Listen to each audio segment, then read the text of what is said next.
Desire. It is the first spark you feel as your heart starts racing. It's the faint whisper you hear when you see something you want.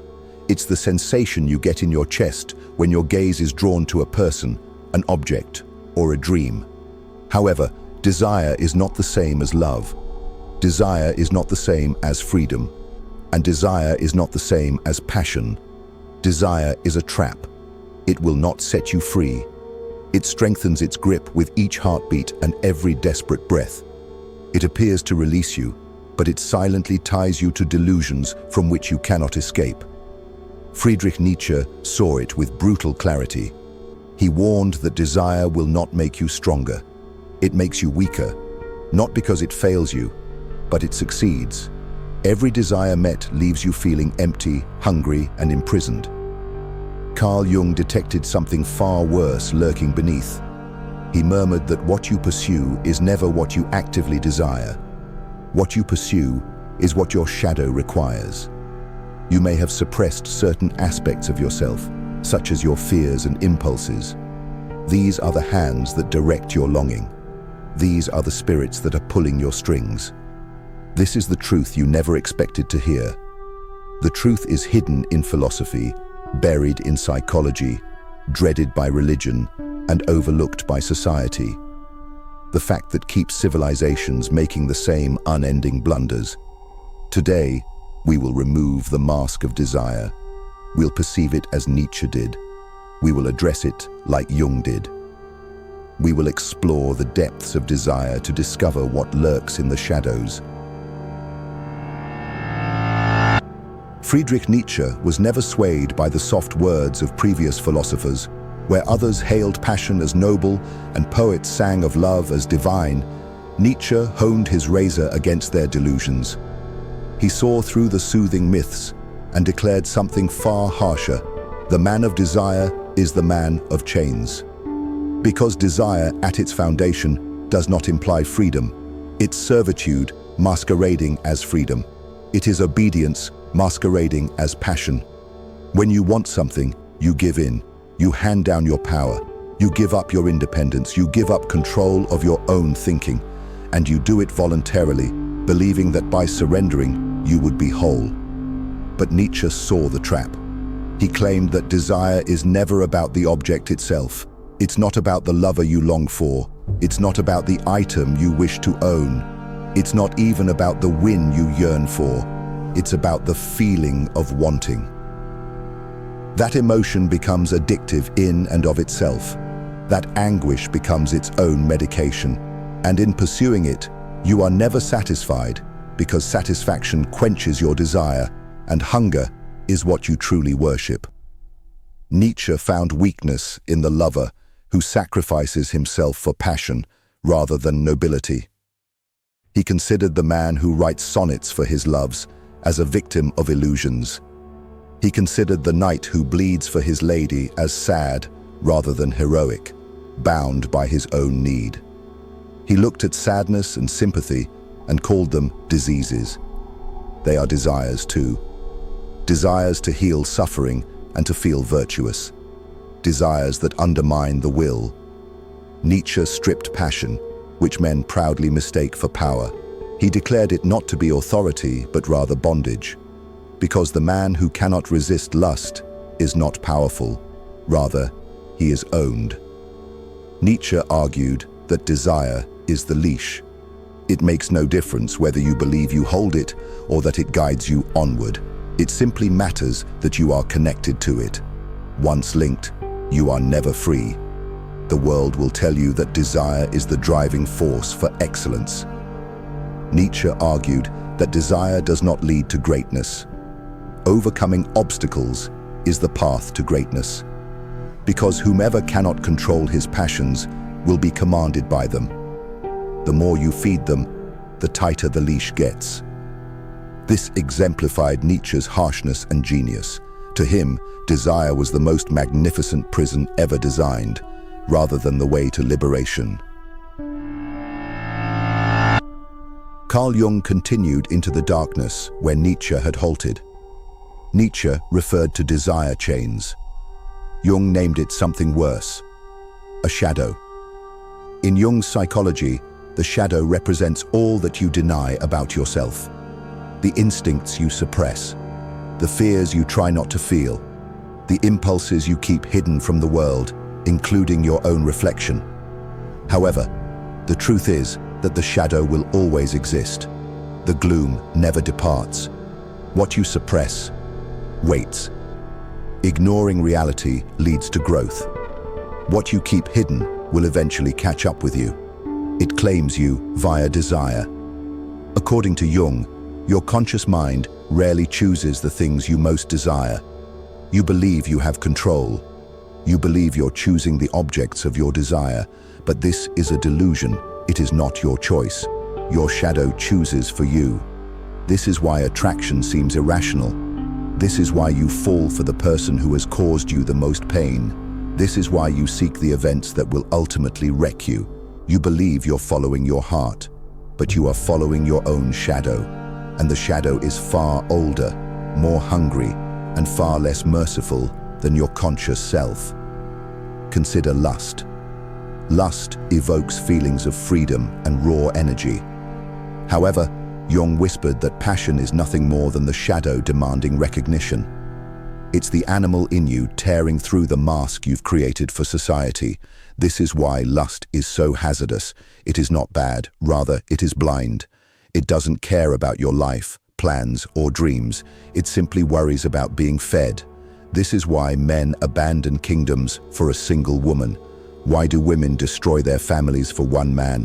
Why empires crumble over forbidden love? The shadow does not calculate. The shadow consumes. And the cruelest part, you mistake the voice for your own. You say, I couldn't help who I loved. You say, it felt like fate. You say, I don't know why I want this, but I can't stop. Jung said, it is not fate. It is not fate. It is the shadow that guides your life. And until you bring that shadow into the light and confront it, you will remain its puppet. Jung's quote, until you make the unconscious conscious, it will direct your life, and you will call it fate, continues to resonate throughout psychology.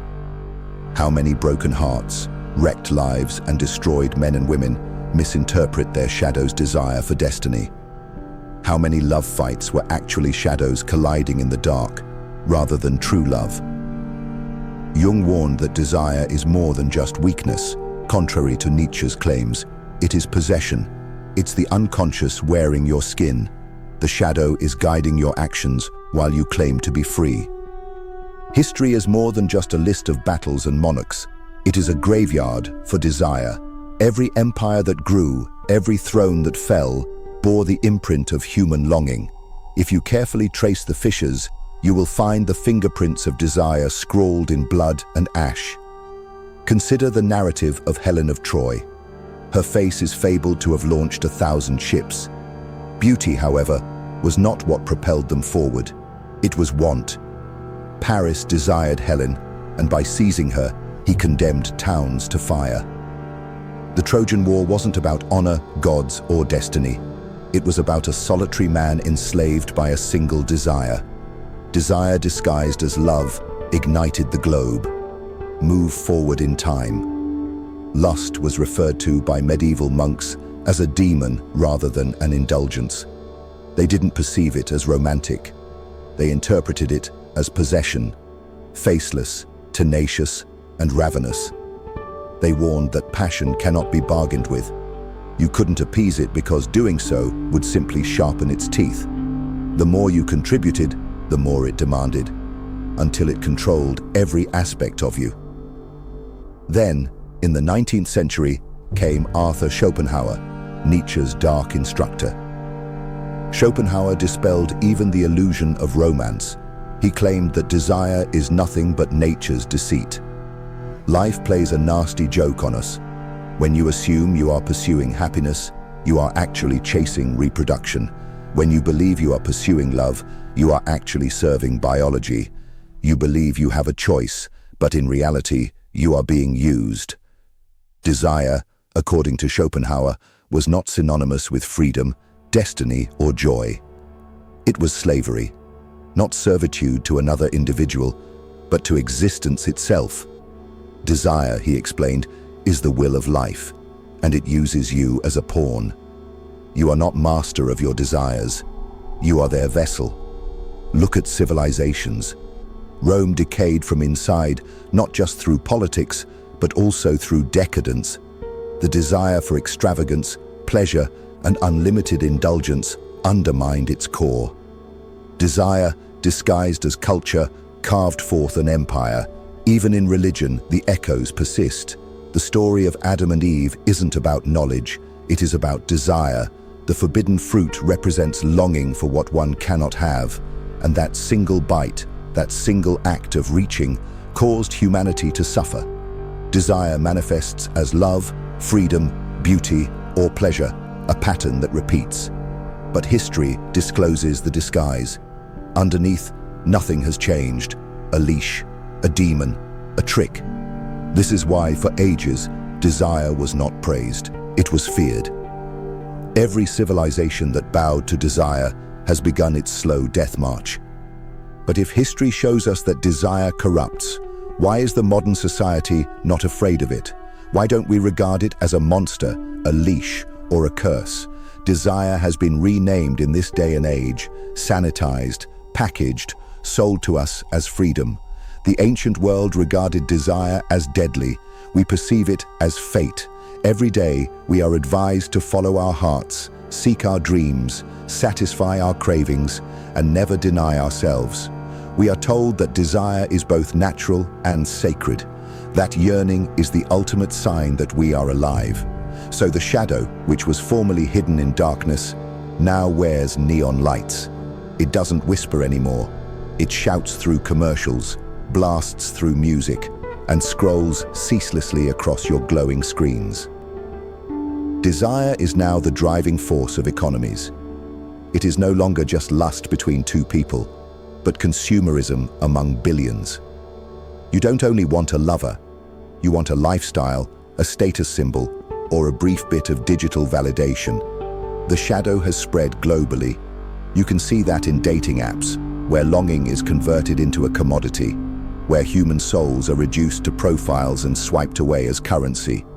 You assume you are making a choice, but you are actually being chosen by algorithms meant to feed your darkness until it destroys you. You can see it in the continuous scrolling of social media. Each post is a temptation, each image a spark of longing. Desire attention rather than truth. Desire for validation rather than connection. And you can see it in the never-ending need for more. More possessions, increased recognition, increased enjoyment, increased control. The hunger that no amount of food can ever satisfy. This is the new face of desire. It isn't hidden, it is worshipped. However, the old warnings continue to be heard. Nietzsche's voice, whoever cannot command himself will be commanded. Jung's whisper, what you deny will grow stronger. And we, modern men and women, deny nothing. We feed desire indefinitely, assuming that the next indulgence will set us free. However, the more we feed, the stronger it grows. The leash tightens, the gloom grows darker, and the freedom we want becomes a cage of our own design. The contemporary world did not eliminate desire. It crowned it king. So what should we do with this truth? What should we do with the shadow of desire, the bonds Nietzsche warned of, and the possession Jung described? The temptation to suppress desire remains constant, to believe we can eliminate it like a disease. Believe that discipline, prayer, or denial will silence it. However, it's impossible to eliminate desire. It cannot be silenced. You can't bury it forever. Desire is older than you. It is ancient than the nations, older than empires, older than the gods. It's the voice of life speaking through you. You can resist it, but not remove it. You can battle it, but not defeat it. The only way ahead is conflict. Nietzsche felt that greatness belonged to the person who could overcome desire, not by eliminating it, but by rising above it. He summoned the Übermensch, the one who grabs the leash and snaps it, not by starving the hunger, but by directing it. The man who fuels his desire rather than masters it. Jung's path was unique, but equally brutal. He insisted that you bring the shadow into the light, to name it, to face it, accept it as a part of yourself without allowing it to consume you completely. Because only by making the unconscious conscious can you break free from its bonds. So the resolution is neither straightforward nor comfortable. You will never be without desire. You'll never be able to escape it. However, you can refuse to be its slave.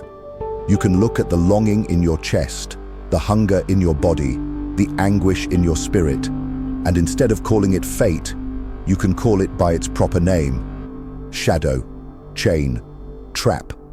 And once you've named it, you can start commanding it. Nietzsche cautioned, "He who cannot command himself will be commanded." And Jung whispered, "Unless you confront the shadow, it will rule you." The choice is yours, to live as a puppet for your shadow, or to live as the one who is willing to confront it. The saddest reality about desire is that you will always want what you cannot have. You will always seek shadows that you cannot contain. The choice to remain enslaved or climb above will determine the course of your life.